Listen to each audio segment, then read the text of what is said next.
திடீரென்று சொல்லி ஆ 2 பேரும் ஒரு யுத்த நிறுத்தத்துக்கு இணங்குவார்களாக இருந்தால், அது ஆச்சரியப்படக்கூடிய விடயமாக இருக்காது என்று சொல்லியிருந்தேன்.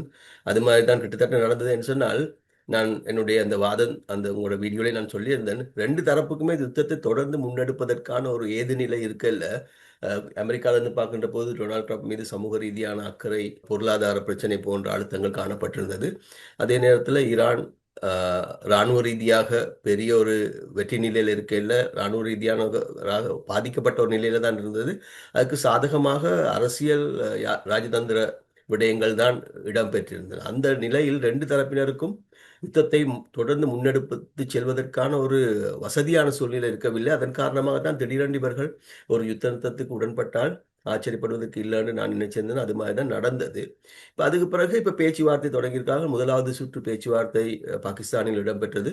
இப்ப 2வது சுற்று பேச்சுக்காக அமெரிக்காவினுடைய பேச்சுவார்த்தை குழு பாகிஸ்தான் நோக்கி பயணித்துக் கொண்டிருப்பதாக கூறப்படுகின்றது. 2வது சுற்றுக்கு ஈரான் இன்னும் சம்மதிக்காத நிலையில தான் இப்ப இப்ப அ அமெரிக்கா ஈரானுடைய அம் கப்பலை அ தாக்கி அதனை கைப்பற்றி இருக்கிறார்கள் என்று கூறப்படுகின்றது. அது ஓரளவுக்கு உறுதிப்படுத்தப்பட்ட ஒரு செய்தியாகத்தான் வெளிவந்து இருக்கின்றது. ஆக இப்ப நடந்து கொண்டிருக்கிறது என்னன்னு சொன்னால், ஒரு இக்கட்டான, ஒரு கஷ்டமான ஒரு பேச்சுவார்த்தையில 2 பேரும் ஈடுபட்டிருக்கின்றார்கள்.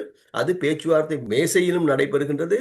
அதற்கு புறம்பாக வெளியில ராணுவ ரீதியாக, ராஜதந்திர ரீதியாகவும் நடைபெறுகின்றது என்று தான் நான் நினைக்கிறேன்.